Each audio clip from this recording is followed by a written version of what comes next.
후서 5장 17절. 그러므로 누구든지 그리스도 안에 있으면 새로운 피조물이라 옛것들은 지나갔으니 보라 모든 것이 새롭게 되었도다. 이 예수님 안에 있다는 말의 의미가 구원받은 사람을 말하는 겁니다. 구원받지 않은 사람은 예수님 밖에 있습니다. 예수님 밖에 있는 사람은 어떤 형태로든지 삶을 살다가 어느 날 육신의 장막을 벗으면 지옥으로 갈 사람들입니다. 다시는 햇빛을 보지 못할 것입니다. 그들의 외향은 다양한 모습을 가지고 있죠. 뭐 교회 다니는 사람도 있고 절간에 다니는 사람도 있고 정치하는 사람도 있고 돈 버는 사람들, 경제인들 뭐 얼마나 많이 있습니까? 대학의 교수들.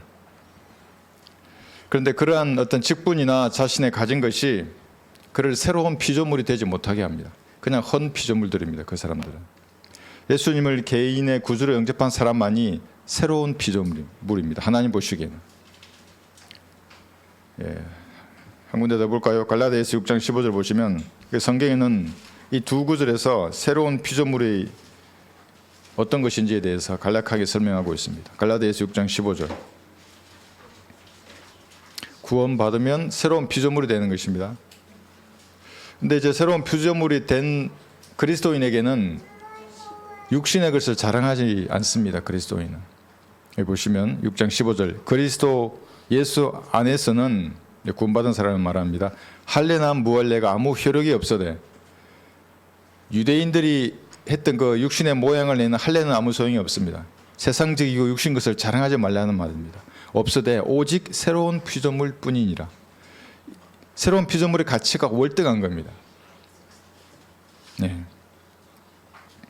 육신적인 것, 세상적인 것을 자랑하지 말고 새로운 피조물이 어떤 존재인지를 알고 그러한 삶을 살아야 하는 겁니다. 그리스도인들은.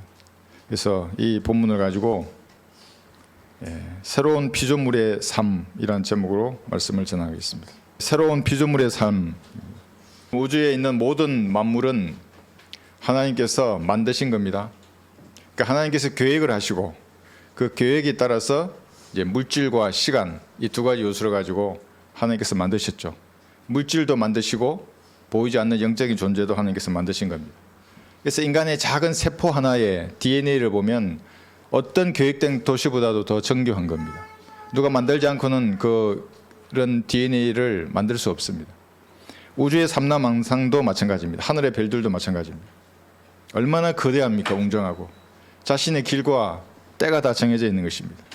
그저 우연하게 물질과 생명이 만들어지고 시간이 흐르면서 점점 더 복잡하고 정교한 것으로 진화되었다고 말하는 것은 이건 마귀의 이론입니다. 인간의 상식에도 부합하지 않고 과학의 법칙에도 맞지 않는 것입니다. 시간이 흐르면 다 혼란이 증가하지 않습니까? 밥을 놔두면 썩지 않습니까? 다 밥이 더 좋아집니까? 아니죠. 저는 군대 생활할 때 병사들에게 복음 전할 때 항상 이 예화를 들었습니다. 군대에서는 음식물을 가물대에 놔두지 못하게 합니다. 왜 그랬습니까? 썩습니다. 그게. 배고픈 심정은 이해하는데 밥은 식당에서만 먹어야 하는 겁니다. 실내에 두면 썩기 때문에. 그래서 사과를 네 가물대에 놔두고 일주일 지나면 어떻게 돼? 그러면 썩는다 그럽니다. 썩지? 그래. 일주일 놔두면 사과가 더 깨끗해지고 새롭게 되고 싱싱해지냐? 아니라 그러죠. 만물도 마찬가지라고. 그저 만들어진 아무것도 없다고. 처음부터 만드셨다고 하나님께서. 그 다음에 복음을 전합니다. 웬만한 병사는 다 알아들어요. 그래도 말을 듣지 않으면 이제 장비로 또 설명합니다. 탱크가 그냥 만들어질 수 있냐? 다 그럼 무릎 꿇어요. 그렇지. 하나님 만드신 것입니다. 이견이 없는 겁니다. 그래서 이건 이론이 아닙니다. 법칙이라고 하는 겁니다. 열역학의 법칙입니다. 이게. 그러니까 어떤 사람이 하나님을 안 믿는다 그러면 네가 안 믿어도 하나님은 존재하는 거야. 열역학의 법칙이 창조주의 존재를 강력하게 말하는 거야. 이렇게 얘기해 줍니다. 말씀을 안 들을 수가 없어요. 그러면 하나님께서 만드신 이 피조물은 하나님의 존재를 드러냅니다. 그러니까 하늘의 별들이 존재를 드러내고 산과 들의 나무들이 물고기들이 사계절이 하나님의 존재를 나타내는 겁니다. 선포하고 나타내고 말하고 창조주에 대한 지식을 주고 그런데 말도 없고 언어도 없지만 음성을 낸다고 성경에서 기록하고 있습니다. 이 하늘들은 우주를 말합니다. 하나님의 영광을 선포하고 창공이 그의 손으로 하신 일을 나타내는도다. 낮은 낮에게 말하고 밤은 밤에게 지식을 보여주니 말도 없고 언어도 없으며 그들의 음성도 들리지 않으나 그들의 선율은 온 땅을 질러 뻗어나가고 그들의 말들은 음성이 없는데 말을 해요. 세상의 끝까지 다다랐으니 그가 그들 가운데 태양을 위하여 장막을 세우셨도다. 시편 19편 1절에서 4절입니다. 그래서 나이 드신 어르신들이 하나님을 아신다니까요. 창조주를 알아요. 정직한 마음으로 하늘의 별을 보고 가만히 생각해도 누군가가 만들었다는 결론에 도달할 수밖에 없어요. 그러니까 많이 배우면 배울수록 교만해져서 창조주를 밟아내려요. 그 사람들이. 지구에 있는 사람의 귀에는 들리지 않지만 우주는 소리를 내는 겁니다. 여러분 보이저 1호, 2호 우주선 얘기 들으셨죠? 벌써 발사된 지 40년이 지났어요. 태양계를 벗어났어요. 외계로 갔어요. 이미. 두 우주선이 지금 고주파로 통신을 하고 있는데 소리를 녹음해서 지구로 보냈어요. 물론 과학자들은 그게 플라즈마가 간섭에 의해서 뭐 소리가 녹음이 됐다 어쩌고저쩌고 말합니다. 그렇지 않아요. 성경에는 행성이 소리를 내요. 행성마다 소리도 달라요. 우주의 소리도 있어요. 보이저 1호나 2호에서 지구까지 고주파로 전송되는 시간이 18시간이라고 합니다. 빛보다 훨씬 빠르죠. 그런데 여러분은 변화된 몸을 입으면 더 빨라질 거예요. 특히 태양을 통해서 사람들에게 하나님의 존재를 알게 하는 겁니다. 노을이 붉은색이잖아요. 왜 하필 붉은색이에요? 수많은 색 중에. 예수님의 피를 증거하는 겁니다. 자연계가. 아침에 되면 일출 떠오를 때 태양이 붉은색이잖아요. 왜 또 하필이면 또 붉은색이에요? 재림할 때 아마게돈에서 2억의 적그리스도 군들을 쳐부실 피를 말하는 겁니다. 이것만 보더라도 자연계는 하나님의 존재를 말하고 있습니다. 그래서 어떤 인간이더라도 어떤 상태에 있더라도 성경의 하나님을 내가 진심으로 만나고자 한다면 만날 수 있는 겁니다. 내가 주 너의 하나님을 찾으면 내가 그를 만나리니 내가 만일 내 마음을 다하고 내 혼을 다하여 그를 찾으면 그러하리라. 신명기 4장 29절입니다. 찾으면 만납니다. 찾지 않는 사람은 우리가 아무리 두드려도 듣지 않아요. 아무리 복음을 전하고 좋은 곳으로 주어도 거부해요. 그 사람은. 어떤 형태로든지 진리를 찾는 사람은 은혜의 복음을 듣게 되어 있습니다. 자, 이순신 장군은 어떻게 됐는지를 자꾸 들어요. 예화를. 하나님 보시기에 구원받기 합당한 사람은 지금 신약 시대 이후에는 어떤 형태로든지 복음을 듣게 해줘요. 복음을 못 들은 사람은 자기에게 문제가 있든지 그렇지 않으면 그의 양심이 나중에 심판날에 그를 심판할 겁니다. 양심의 소리가 곧 율법입니다. 그 사람들에게. 정거리에서도 복음을 듣게 되고 북한에서도 복음을 듣게 됩니다. 바람을 타고 가잖아요. 어떤 사람은 보게 될 것입니다. 가짜로 창조주를 찾는 사람은 만나지 못합니다. 교회 가서 사람들을 주여 주여 하잖아요. 여러분 잘 보셔야 되는 겁니다. 그 가운데 비성경적 교리를 가지고 하나님을 부르면 그건 하나님 가지 않으세요. 마귀가 그 속에 있는 겁니다. 물론 하나님은 그들의 말을 통해서도 죄인의 마음을 두드립니다. 구원받을 수는 있습니다. 무슨 사랑의 교회, 순복음 교회처럼 건물은 크지만 그들 속에 섞여 있으면 성경의 하나님을 만나기는 어려운 것입니다. 교만한 인간은 그런 수많은 이유에도 불구하고 창조주를 부인합니다. 이집트의 파라오 왕 아시죠? 파라오가 이렇게 말했습니다. 그가 누구이기에 내가 그의 말에 복종해야 하느냐? 이 말은 파라오도 나도 신인데 하나님에 대해서 성경의 하나님이 무엇이냐 이렇게 말했습니다. 어떤 분인도 아니고 무엇이냐 물건 취급하는 겁니다. 하나님. 그게 뭐냐고. 오늘날에도 사람들은 하나님을 찾지 않습니다. 당시 파라오는 세계에서 가장 뛰어난 문명 국가였어요. 문명의 이기를 나름대로 누렸어요. 오늘날에도 사람들은 문명의 이기 속에서 영생을 하려고 하는 겁니다. 너무 편해 보입니다. TV, 드라마, 핸드폰, 인터넷, 자동차, 예능 프로그램, 화장품, 에어컨까지. 너무 그 사람들에게는 편해 보입니다. 그래서 지옥에도 에어컨이 있는 줄을 착각하는 겁니다. 죽는 순간에도 웃으면서 눈을 감습니다. 악인은 자기 얼굴의 교만으로 인하여 하나님을 찾지 않으리니 그의 모든 생각에는 하나님이 없나이다. 시편 4절입니다.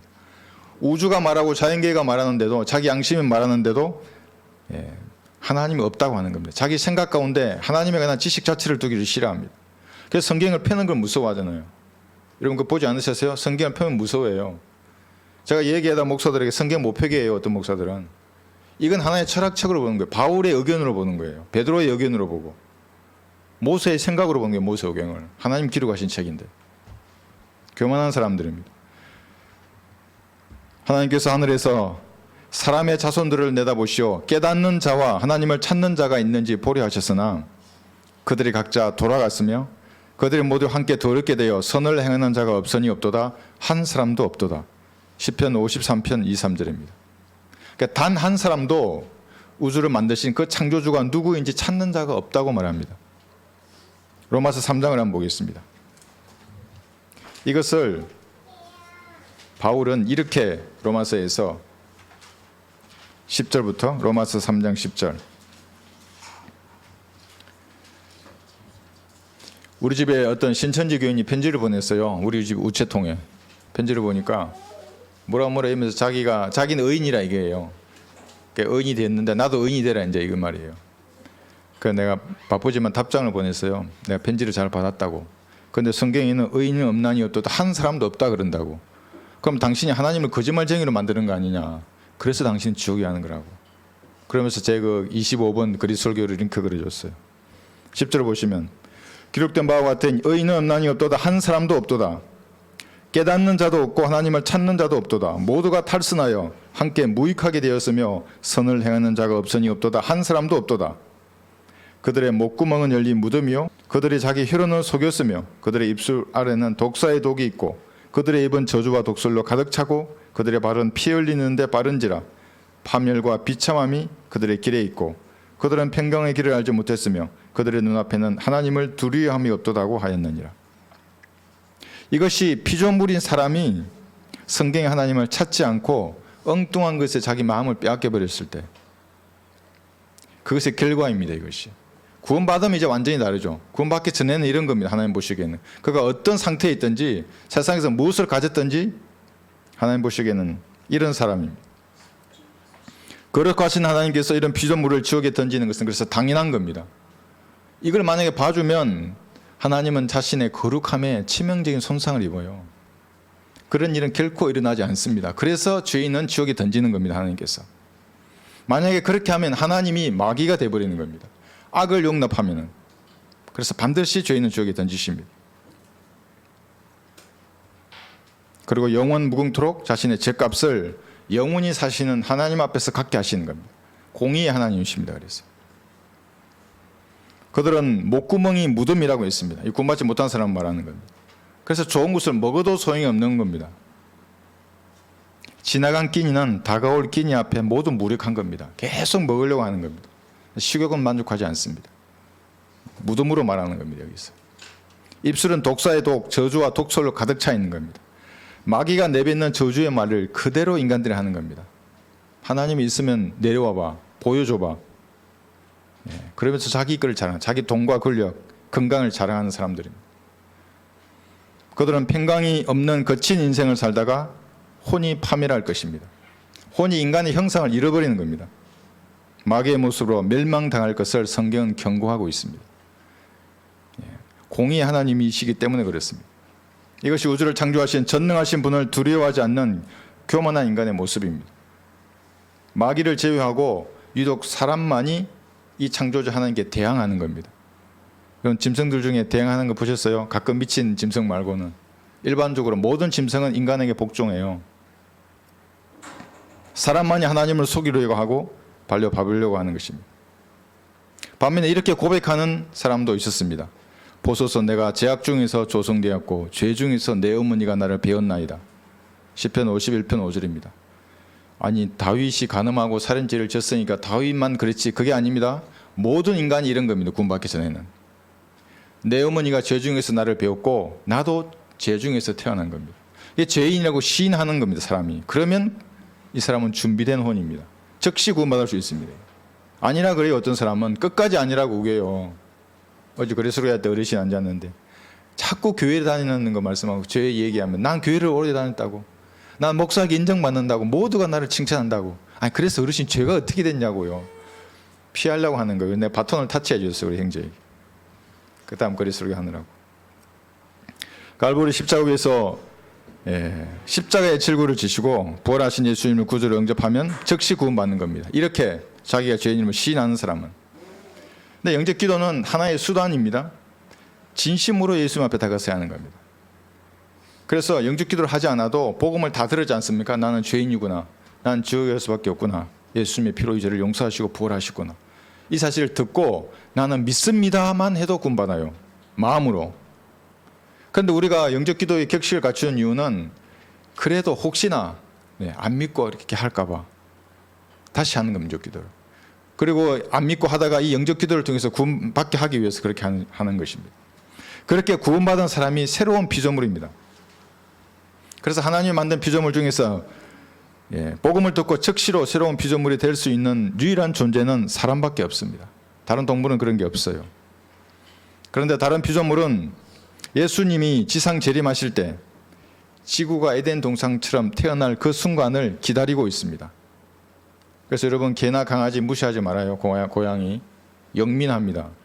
모든 창조물이 이제까지 함께 신음하며 고통받는 것을 우리가 아노니, 잘 보세요. 그들뿐만 아니라, 그들도 기다려요. 그들뿐만 아니라 성령의 첫 열매들을 가진 우리까지도, 그러니까 우리와 그들이에요. 모든 창조물이 속으로 신음하며 양자되는 것, 곧 우리 몸의 구속을 기다리고 있느니라. 예수님 다시 오심을 기다리는 거예요. 동물들은 후천년주의 신학, 무천년주의 신학을 공부한 학자들이나 목사들보다 더 예민한 감각을 가지고 있어요. 그래서 장로교, 감리교, 무슨 성결교, 로마 카톨릭의 사제들, 이 사람들보다 더 실제적으로 재림을 기다리는 거예요. 쓰다듬어 주세요. 고양이 개 보면 똑같이 우리와 똑같이 예수님의 다시 오심을 기다리는 거예요. 이리가 어린 양과 함께 거하며 표범이 새끼 염소와 함께 누울 것이요, 송아지와 어린 사자와 살찐 짐승이 함께하며 어린아이가 그들을 이끌리라. 이사야 11장 6절입니다. 이것을 아는 겁니다. 짐승들이. 신학자와 목사들만 이것을 부인하고 이 구절을 영적으로 해석하는 거예요. 비유적으로 풀어요. 여기 양은 진짜 양이 아니고 마르거리면서, 여기 송아지는 진짜 송아지가 아니고, 염소도 진짜 염소가 아니고, 사막에 꽃이 피어난다 그러면 그 진짜 사막이 아니고, 그러니까 자기가 하나님이 되어서 말씀을 지 마음대로 바꾸는 사람들이에요. 하나님을 만날 수 없습니다. 그런 사람들. 구원받으면 연력학 제2법칙, 엔트로피의 법칙에 따라서 세월이 가면 늙고 병들어 죽어야 하는 이 헌 피조물이 결코 죽지 않는 영원한 몸을 입게 될 것이 예정되는 겁니다. 엔트로피의 법칙을 거스르게 됩니다. 무덤에 있는 사람이 어떻게 살아나요? 거스르게 되는 겁니다. 나는 부활이요 생명이니, 그래서는 나를 믿는 자는 죽어도 살 것이며 살아서 나를 믿는 자는 누구나 영원히 죽지 않냐리라. 이거 다 엔트로피의 법칙을 거스르는 거예요. 흙으로 돌아갈 몸인데 예수님과 같은 영광스러운 몸으로 변화되는 겁니다. 부서지고 낡은 중고차가 새 차가 되는 겁니다. 그런 일이 일어날 수 있겠습니까? 하나님이 개입하시면 가능한 겁니다. 그래서 예수님 다시 오심을 기다리는 겁니다. 그래서 그리스도인들은 세상에 평화의 왕국을 건설하기 위해서 일하지 않는 겁니다. 세상을 위해서는 기도하지 않습니다. 대신에 신음하며 양자되는 것, 곧 우리 몸의 구속을 기다리고 있는 겁니다. 몸이 변화되는 것을 기다리는 겁니다. 주님이 다시 오시면 모두가 영원한 몸을 입을 것입니다. 이것이 새 피조물이 가지는 최고의 소망입니다. 인간은 새로운 피조물이 아니면 헌 피조물입니다. 둘 중에 하나입니다. 허물과 저들로 죽은 영을 가진 사람이 헌 피조물입니다. 영원한 생명을 하나님 선물로 주시는데 거부하는 고집쟁이들입니다. 자신을 대신해서 갈보리 십자가 위에서 제물이 되셨다가 부활하신 예수님을 구주로 믿는 것, 이거는 선물을 받는 것입니다. 그러면 새로운 피조물이 되는 것입니다. 하나님의 관점에서 이러한 새로운 피조물들은 가장 용감한 사람입니다. 그래서 그리스도교 때 그러잖아요. 용기를 좀 내라고. 죄인임을 시인하고 하나님 앞에 무릎 꿇고 그 사실을 받아들이는 게 그렇게 어렵냐고. 그러니까 사람들은 무서워서 진리를 대면하기 싫어하는 겁니다. 복음 전도 좀 이렇게 탁 손치고 말이에요. 탁 고개 돌려서 이렇게 하고. 하나님 보시기에는 그렇게 복음을 듣고 믿은 사람이 가장 지혜롭고 가장 겸손한 사람입니다. 가장 아름다운 사람입니다. 그래서 뭐라 그럽니까? 신부라고 하는 겁니다. 하나님의 신부, 예수님의 신부. 뭘 우리가 잘했길래? 예수님의 피로 다 씻겼기 때문에 그런 거예요. 하나님 보시기에는 지금도 여러분을 완벽한 의를 가진 신부예요, 여러분들이. 용감하고 지혜롭고 겸손하고 가장 아름다운 신부이고, 근엄한 군대이고, 왕 같은 제사장이고, 거룩한 민족이면 독특한 백성이 바로 여러분들입니다. 하나님 자신을 제물로 바치신 그 갈보리의 사랑의 가치를 아는 사람들입니다. 제물의 가치를 알아요, 여러분들. 여러분들 아십니까? 제물의 가치. 여러분을 사랑하셔서 자신의 몸을 대신 갈보리 십자가에 내어주신 그 사랑의 가치를 아는 것입니다. 예수님의 상한 마음을 여러분들 헤아려 보셨습니까? 십자가를 지시기 전에 당하셨던 그 질고를 한번 생각해 보십시오. 사람들이, 군인들이죠. 침을 뱉었어요, 예수님 옆에. 그리고 뺨을 치고 수염을 뽑았어요. 가시 면류관을 머리에 씌우고 끈을 넣어가지고 이 가시가 이만해요. 그대로 박히게 머리를 밀어 넣은 거예요. 참았어요, 예수님이. 그리고 채찍으로 치실 때는 온몸의 근육이 다 찢어졌어요. 다 찢어졌어요. 그리고 못을 박아서 높이 들어 올리시고 6시간 동안 고문당할 때 밑에서 사람들이 했던 말을 보세요. 저가 남은 구원하였으되 자기 자신은 구원하지 못하는도다. 그 얼마나 치욕적이에요. 창조주가 피조물들 앞에 발가벗기졌어요. 그 상한 심정을 여러분들이 헤아리면 사랑의 가치를 아는 겁니다. 여러분들은 영원한 생명을 가지고 있습니까? 성경적 확신을 가져야 되는 거예요. 어떤 성경의 근거에서 어떻게 내가 구원을 받았는가, 그런 확신을 가져야 하는 겁니다. 그러면 새로운 피조물답게 살아갈 수 있습니다. 헌 피조물의 습관과 기질에서 이게 탈피해야 하는 겁니다. 만약 여러분들의 새 피조물이 되었는데도 헌 피조물처럼 산다면 어떻게 되는 줄 아십니까? 마귀는 매일 하늘나라에서 여러분들을 고소할 겁니다. 하늘에는 두 번 시끄러워요. 첫 번째는 뭐냐면 여러분들이 개인 구령할 때. 천사도 와서 보려고 해요. 안 보이죠, 여러분들? 어떻게 구원받나 보려고 해요, 천사들. 왜냐하면 천사는 은혜의 복음 전할 수 없어요. 어떻게 사람이 영원한 생명을 얻는지. 천사도 자기 위치를 버리고 땅에 내려오면 죽잖아요. 그런데 이 사람은 복음을 듣고 예수를 영접하면 영원히 사는 거예요. 천사도 못할 일이에요. 와서 보는 거예요. 그리고 그의 이름이 하늘나라에 퍼져요. 엄청 시끄러울 거예요. 어떤 사람은 일주일에 10명, 저도 이번 주에 1명 거리 설교를 했지만 이름이 퍼질 때 시끄러워요. 두 번째 시끄러울 때는 마귀가 새 피조물인데 헌 피조물처럼 죄를 지을 때 고소하는 겁니다. 모세나 엘리야, 요나, 이사야가 여러분이 고소하는 그 고소장을 들을 겁니다. 마귀가 이렇게 말할 것입니다. 주님 보십시오. 당신의 피로 값주고 사신 사람이 저런 짓을 하고 있군요. 보고 계신가요? 이렇게 물을 겁니다. 여러분, 마귀는, 루시퍼는 지금도 얘기해요. 하나님과 논쟁도 해요. 부모에게 순종하지 않아요. 하나님 보고 계십니까? 골짜기의 까마귀에게 그의 눈을 내어주세요. 이게 합법적으로 달라고 하는 겁니다. 자기 아버지를 조롱하며 자기 어머니에게 순종하기를 싫어하는 자의 눈은 골짜기의 까마귀가 쪼아낼 것이요 새끼 독수리들이 그것을 먹으리라. 잠언 30장 17절을 마귀도 알아요. 그러니까 죄를 지으면 달라고 하는 겁니다. 하루 이틀 사흘이 지나고 한 달, 1년이 지났는데도 저 사람은 죄를 자백하지 않고 있습니다. 주님 보고 계신가요? 하나님은 눈을 지으셨기 때문에 모든 죄들을 감찰하는 겁니다. 하나님도 아시지만 마귀가 그걸 정확하게 그래서 고소하는 겁니다. 눈을 지으셨잖아요, 하나님. 저런 겁쟁이를 위해서 주님께서 죽으셨습니까? 말하는 거예요. 여기서 보셨죠? 논쟁이에요, 마귀가. 사탄은 합법적으로 여러분의 자녀들, 재산, 몸, 생명을 요구할 것입니다. 이게 욥의 사례에서 정확하게 기술되어 있는 겁니다. 구원받지 않았으면 이런 일은 없어요. 어차피 죽어서 지옥에 갈 사람이에요. 구원받은 사람은 다른 거예요. 마귀가 셋째 하늘에서 고소하는 겁니다. 구원받은 다음에 속 사람은 죄를 지을 수 없습니다. 여러분 안에 새롭게 형성된 사람입니다. 이분은 예수님이에요, 사실. 죄를 지을 수 없죠. 그러나 그 사람은 환경이 조성되면 오판에서 죄를 지을 가능성을 누구나 가지고 있는 겁니다. 그렇다면 범죄하면 어떻게 하는가? 구원받은 사람이 간단합니다. 하나님 앞에 나아가서 아뢰는 겁니다. 주님, 제가 잘못 판단해서 죄를 지었습니다. 예수님의 피로 저희 죄를 용서해 주십시오. 그럼 끝나는 겁니다. 그 순간에. 그런 믿음을 가지고 아뢰는 겁니다. 뭐 회개한다고 아침에도 울고 누가 왔어요 알려요. 뭐 하루 종일 운대요 자기 죄 때문에. 왜 그렇게 하시냐고. 구원 받았으면 아뢰면 끝나는 거예요. 죄는. 그러니까 믿음이 없으니까 내 죄가 용서되었나, 용서 안 됐나, 내가 구원 받았나, 구원 받지 않았나, 계속 신앙이 그 자리인 거예요.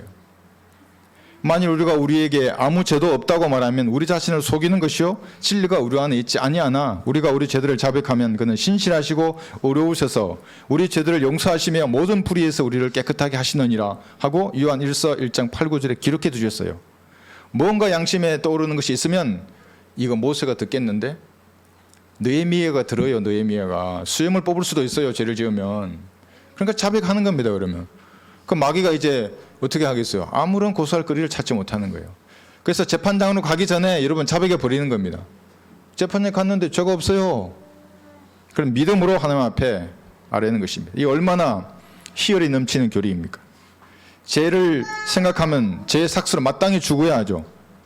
그러나 진심으로 자백하면 용서하시고 깨끗하게 하시는 것입니다. 이 얼마나 자비롭고 권위가 있는 말씀입니까? 이런 샘물과 같은 보혈의 능력이 여러분 옆에 항상 있어야 하는 겁니다. 그 피로 씻겨져 있어야 합니다. 매 순간 보혈의 피로 여러분의 마음과 양심이 정결해야 합니다. 그 찬양 아시죠? 그대는 씻겨 있는가? 예수님의 피로 여러분 씻겨져 있습니까? 생각과 마음이 씻겨야 하는 겁니다. 그럴 때에 여러분 찬양 한번 해보십시오. 씻고 예수님의 피로 모든 더러움을 씻어내고 정결한 가운데 성경적 가사로 만들어진 찬양을 부르는 겁니다. 그 기쁨을 누가 알겠습니까? 어떤 종교인이 흉내낼 수 있겠습니까? 새 피조물의 삶이란 주님과 정상적으로 교제하면서 양심에 거리끼는 이 죄들을 매 순간 자백하면서 사는 것입니다. 이게 기초입니다. 그래서 앞으로 전진하는 겁니다. 더 거룩하고 더 정결하고 더 성별된 삶을 살아야 합니다. 자기가 더 잘합니다. 눈빛이 변하고 표정과 말투가 변하고 형실이 변하게 됩니다. 눈빛을 보고 알아요. 금방 알아요. 이것이 여러분 안에서 시작되는 내적인 변화입니다. 이 변화의 주체는 성령 하나님이십니다. 여러분 거룩하게 만들려고 하는 거예요. 정결하게 만들려고 하는 거예요. 새 피조물이기 때문에. 그런데 헌 피조물인 사람이 외적인 변화를 통해서 이런 내적 변화를 흉내내요. 그런 변화가 일어난 적이 없어요. 자기는 구원받은 적이 없는데 교회 다니니까 다 사람들이 그렇게 사니까, 성경대로 믿는 사람이 뭔가 해 보이니까 자기도 그렇게 하려고 흉내내는 겁니다. 막 옷도 이렇게 경박하게 입지 않고 화장도 진하게 하지 않으면서 마치 새로운 피조물이냐 행동하는 사람들이 있습니다. 어떤 사람들은 산속에 들어가서 연불과 목탁으로 새로운 피조물의 흉내를 냅니다. 시집도 안 가고 장가도 안 가요. 평생을 절제해요. 고기도 안 먹어요. 대단하지 않아요? 모르겠어요. 내가 안 본 데서 먹는지 모르겠는데. 어떤 사람은 성당에 출석해서 형상하게 절하고 묵주를 돌리고 그 어떤 이상한 남자를 하나님 아버지라 불러요. 신부라고. 하나님 아버지란 말이에요. 그게. 그래서 땅에 있는 사람은 너희 아버지로 부르지 말라는 거예요. 신부라고. 새 피조물 흉내를 냅니다. 열심히 착하게 살아요. 그 사람들이. 이들이 어떠한 혼적인 달관의 경지에 이르렀든지 간에 구원받지 못한 마귀의 자식들입니다. 이 사람들. 또 어떤 사람들은 교회에 출석하면서 자기 마음대로 하나님을 찬양하고 경배합니다. 그건 주의해야 하는 겁니다. 그래서 성경대로 찬양해야 되고 성경대로 하나님께 예배를 드려야 합니다. 무슨 목사나 장로나 권사에 점수를 줄 것이 전혀 없는 겁니다. 그냥 여러분들은 그러십니까? 네. 근데 목사인데 그러세요? 네. 구원 받으셨어요? 이렇게 물어보는 겁니다. 깜짝 놀라죠. 우리 여기 선풍기 여기 에어컨 고치러 오는 장로교 오면 깜짝 놀라잖아요. 목사인데 그런 거 물어보냐 이거지. 나는 내가 먼저 말했어요. 한 1분 간단하게 나 이렇게 구원 받았다고. 목사님 구원 받으셨냐고. 죽어봐야 예정됐는지 안 됐는지 아는데 어떻게 구원 받았대요. 그래서 죽어봐야 자기가 예정됐는지 안 됐는지 아는 그런 교리를 공부하신 분이 어떻게 지금 확신하시냐고. 그 구원의 확신을. 전도지가 좋은 줄 알면 가져는 갔어요. 흠 피조물들입니다. 그 사람들. 이들은 결코 성령께서 만들어가는 그 작품의 축에 들어가지 못하는 겁니다.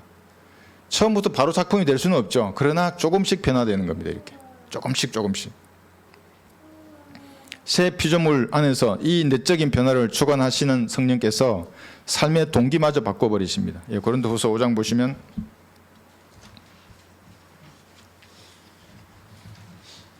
15절 보시면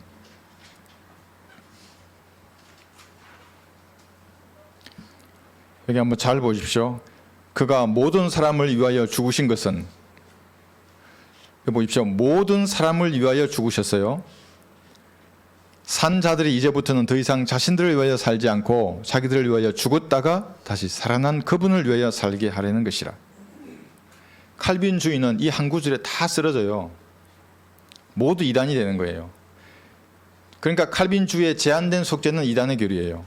여기 모든 사람을 위해서 죽었다고 그러셨지 예정된 사람을 위해서 죽은 게 아니에요. 선택된 사람을 위해서 죽은 게 아니라고 여기 기록되어 있는 거예요. 모든 사람을 위해서 죽으셨는데 그 중에서 산 자들이 있어요. 예수님을 구주로 영접한 사람들이에요. 이 사람은 산 사람들이에요. 그래서 유독 칼빈주의 신앙을 공부하신 분들은 저를 싫어해요.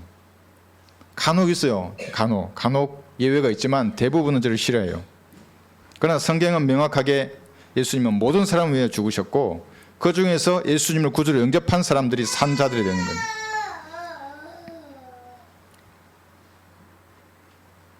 그럼 이렇게 새 피조물이 사는 목적은 무엇인가 하면 자신에게 부어주신 감당할 수 없는 사랑을 베풀어 주신 예수님을 위해서 사는 겁니다. 더 이상 과거처럼 살지 않아요. 모든 사람은 흠 피조물일 때에 공통적인 게 뭐냐면 자신의 유익입니다. 자신의 쾌락이고. 그래서 이기적이에요. 이타적이 될 수가 없어요. 거듭나야만 이타적이에요. 영이 죽어 있는 사람 모두 마귀의 자식이에요. 마귀가 이타적이겠습니까? 결코 그렇지 않아요. 마귀는 죽이고 파괴시킨 사람이에요. 처음에는 미끼를 주다가 나중에는 결국에는 다 파멸시켜요. 이기적인 삶을 청산해야 하는 겁니다. 우리의 사역을 한번 보십시오. 주님의 입장에서 이 사역을 생각하면서 기도로 동참하는 겁니다. 계파를 나누잖아요. 사람들은 김 목사, 박 목사, 신 목사, 조 목사 파예요. 이게 깡패도 아니고 왜 이렇게 파를 나누는 거예요? 계파별로 그룹을 만들어서 자기 계파에 들지 않으면 이제 무슨 뭐 배교에 있니? 이런 말들을 하는 겁니다. 전부 흠 피조물입니다. 이것이. 이단과 배교의 기준이 계파가 되는 겁니다.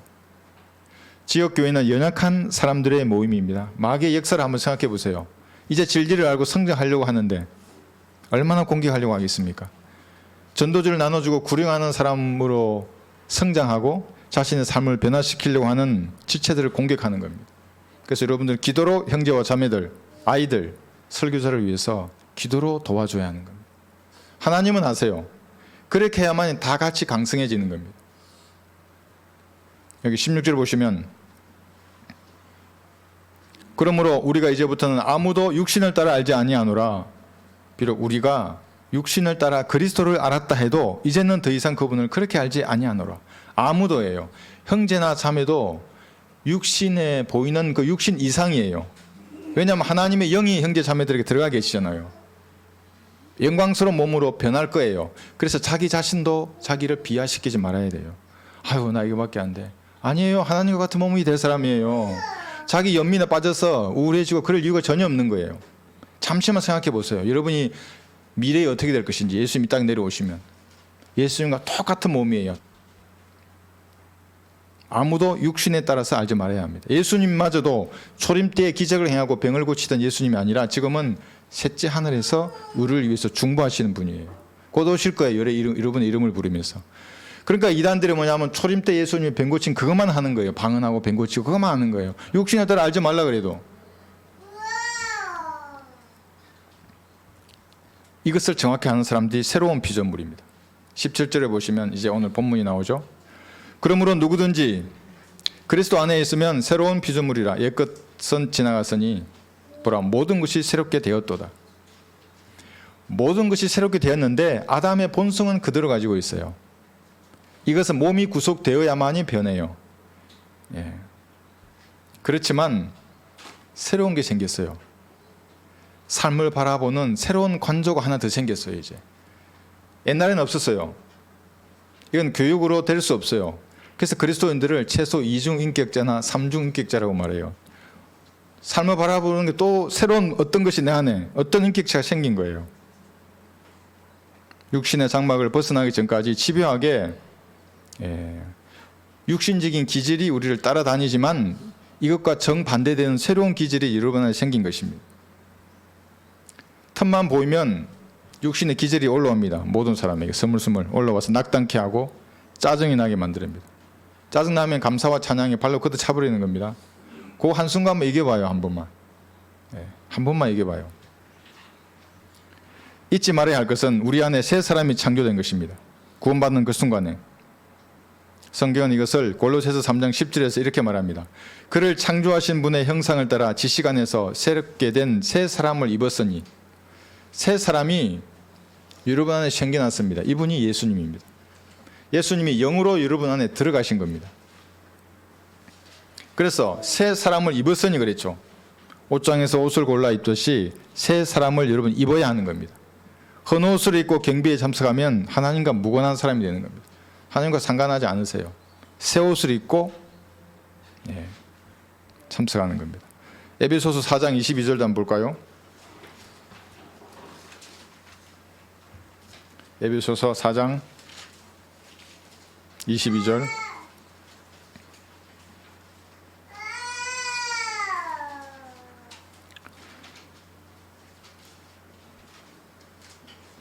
이전 행실에 관해서는 기만의 욕망에 따라 썩어진 옛 사람을 벗어버리고, 여기 행실이 영어로 컨버세이션입니다.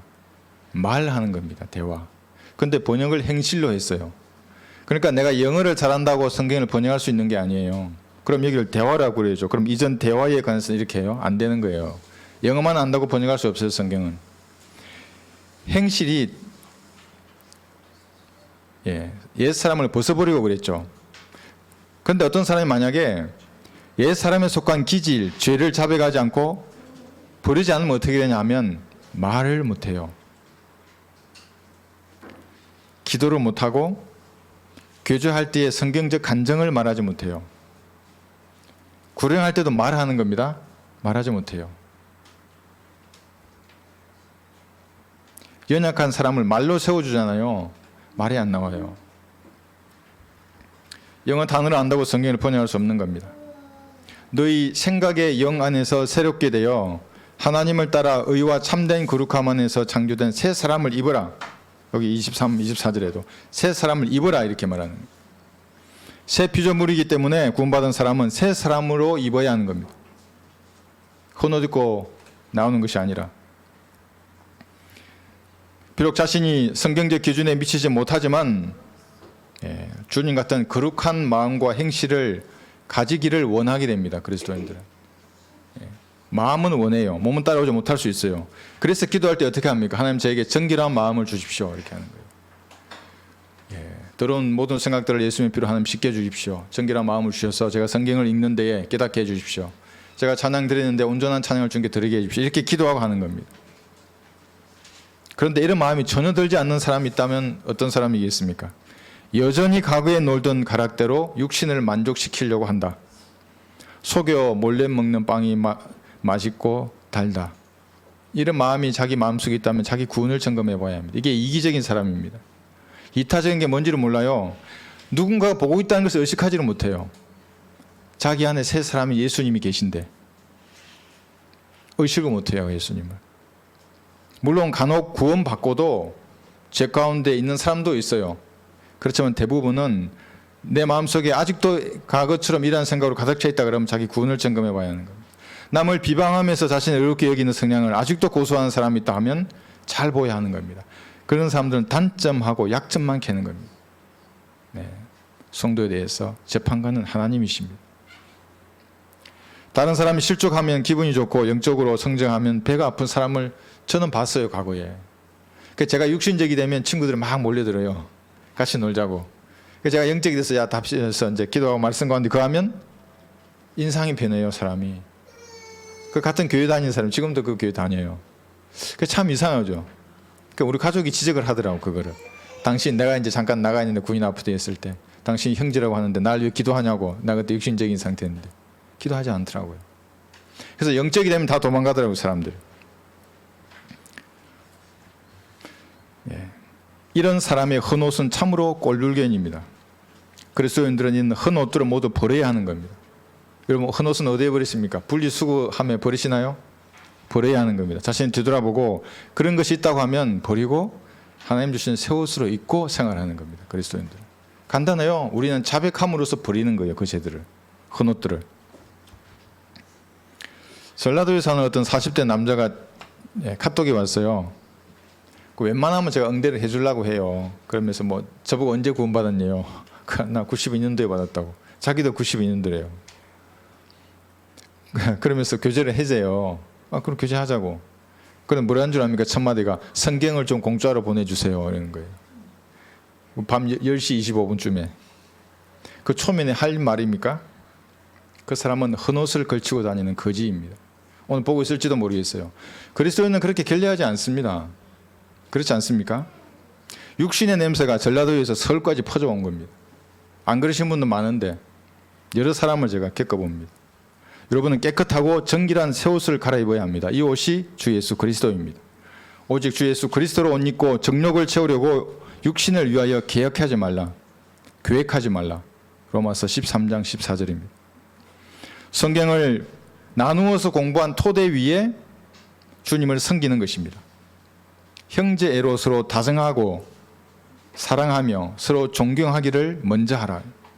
서로 사랑하고 서로 존경하고 먼저 하라고 합니다. 로마서 12장 10절에서. 너희는 서로 친절하고 다정다감하며 서로 용서하되 하나님께서 그리스도를 위하여 너희를 용서하신 것 같이 하라. 에베소서 4장 32절입니다. 형제와 자매를 말하는 겁니다. 성경적 신앙을 고수하는 형제와 자매들을 대할 때는 이런 자세로 항상 대해야 하는 겁니다. 누더기를 걸치고 주인과 교제하면 하나님께서 영광을 받으실 수 없는 겁니다. 그럼 우리 교회도 이렇게 됩니다. 뭐 말로만 가장 성경들을 믿는 교회다 이렇게 말하면서 구령하지 못하는 죽은 교회가 되는 겁니다. 갈라디아서 6장을 한번 보겠습니다. 두 번째 우리 본문입니다. 15절에 보시면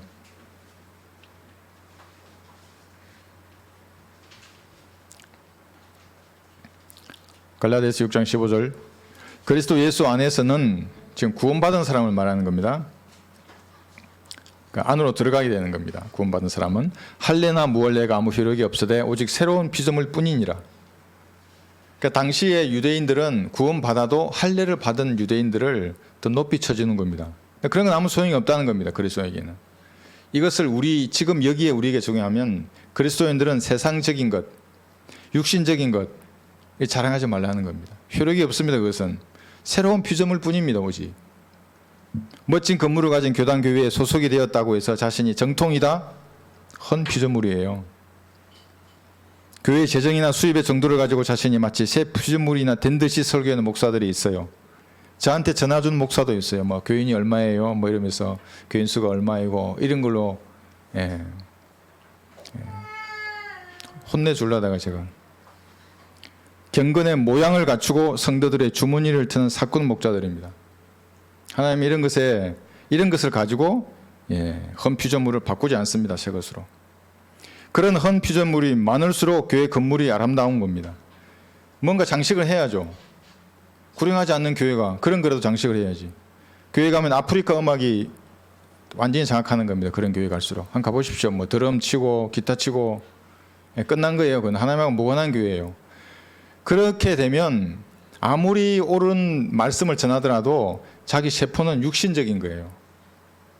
호르몬이 그렇게 나와요. 그런 마귀를 경배하고 있으면서 하나님을 찬양한다고 하는 겁니다. 이 생명의 말씀이 자랄 토양이 아예 없어지는 겁니다. 그런 곳에서는. 본문은 구원받은 사람이 육신적인 일, 이것을 자랑하는 것에 대한 위험을 경고하는 겁니다. 그래서 그리스도인들은 사회적 지위나 뭘 성취했다거나 돈이나 업적을 자랑하지 않는 겁니다. 육신에 속한 것이기 때문에 그렇습니다. 이는 영 안에서 하나님을 경배하며 그리스도 예수 안에서 기뻐하고 육신을 신뢰하지 않는 우리가 할례파임이라. 할례 안 받는 이방인인데 우리가 할례파라 그래요. 빌립보서 3장 3절에서. 그리스도인은 이것을 자랑하는 겁니다. 주님을 자랑하고 내가 어떻게 구령의 도구로 쓰임 받았는지를 간증함으로써 하나님을 자랑하는 겁니다. 내 삶을 어떻게 변화시켜 주셨는지를 자랑함으로써 하나님께 영광을 돌리는 겁니다. 갈라디아서 6장 여기 12절 보시면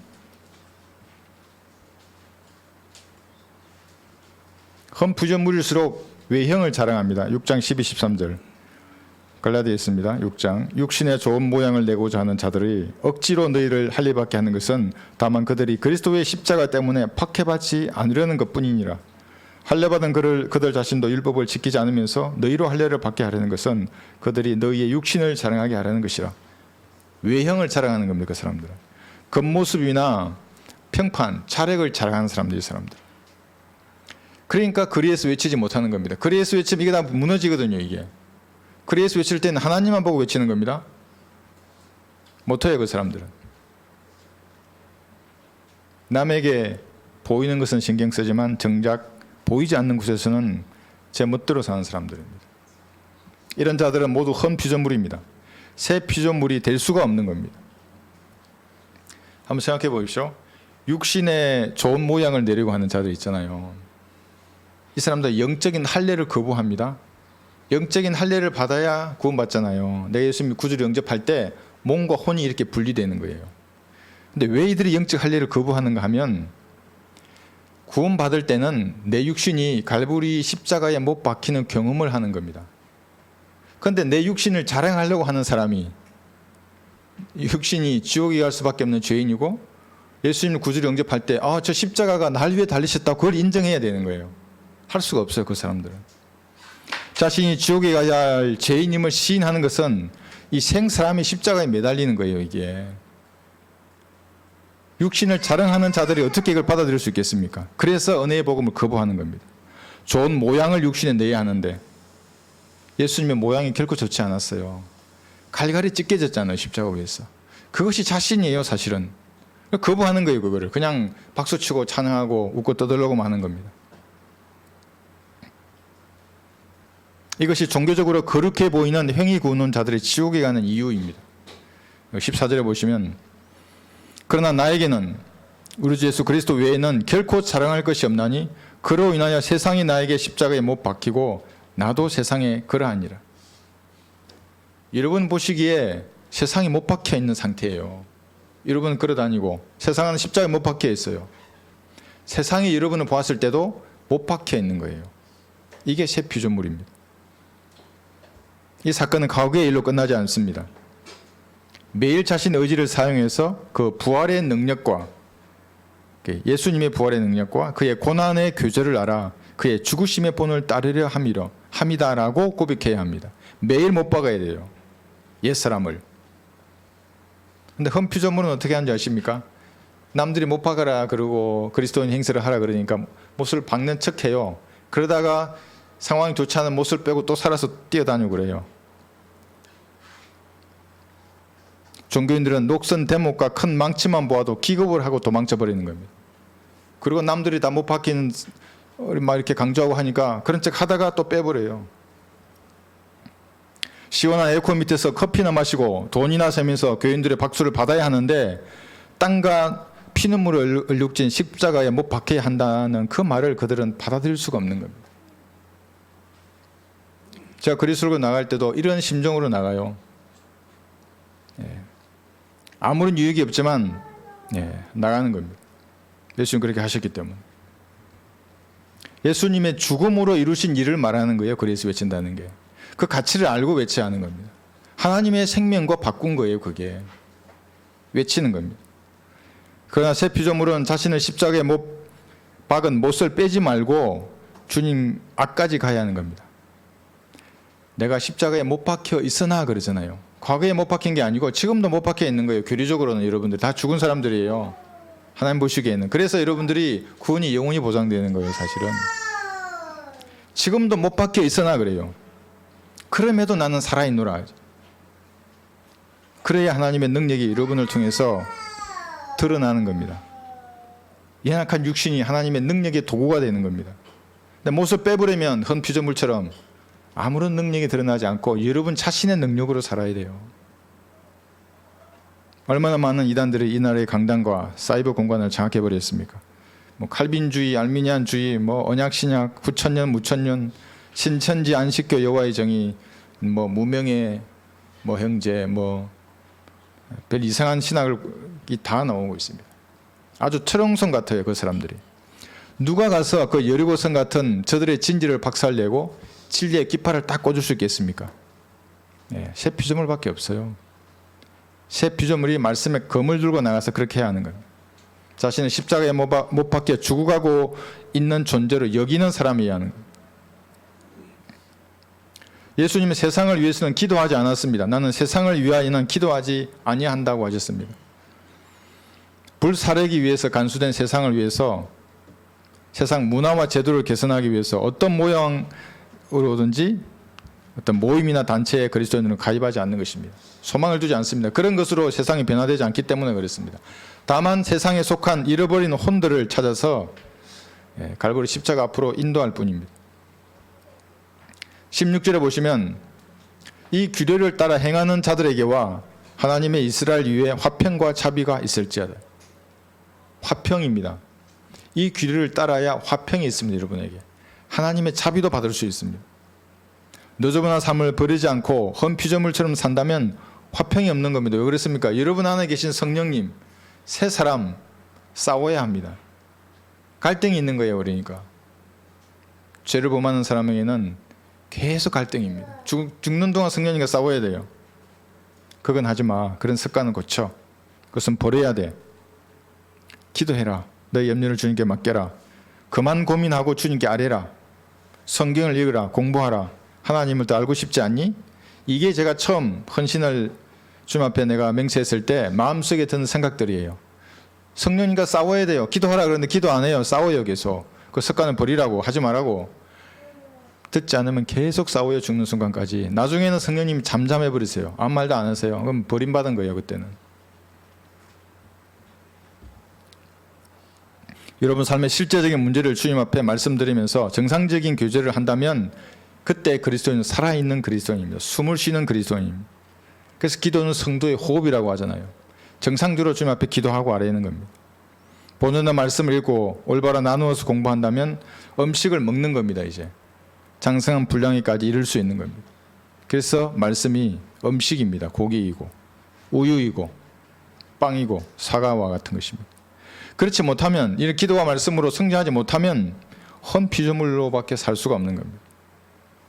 새 피조물이 되었다는 사실을 잊어버리고 그냥 세상에 묻혀 사는 겁니다. 시간이 지나면 다 망각해요. 과거와 똑같이 돌아가요. 구원받았지만 죄의 삭시라선 사망이라고 하는 이 법칙에 따라서 하나님의 자비를 얻을 수 없습니다. 그냥 약하고 병들거나 먼저 데려가게 되는 거예요. 신랄한 마귀의 고소와 정죄로부터 여러분 보호받을 수 없는 겁니다. 여러분 모두가 새로운 피조물로서 과거에 입던 헌 피조물, 이 옷은 버리고 새 피조물의 옷을 입겠다고 주님 앞에 고백하는 그런 시간이 되시기를 바랍니다. 자신을 뒤돌아봐야 하는 겁니다. 뒤돌아보고 혹시라도 새 피조물답지 못한 부분이 있는가, 내가 버려야 할 헌 옷들을 아직도 가지고 있는가 이렇게 보시고 모두 버려야 되고 그런 것은 자백해서 예수님의 피로 씻겨달라 그러면 되는 겁니다. 그리고 새 옷으로 예수님으로 옷 입고 살겠습니다 이렇게 고백하는 그런 시간이 되시기를 바랍니다. 유튜브 성도들도 같이 기도하십시오.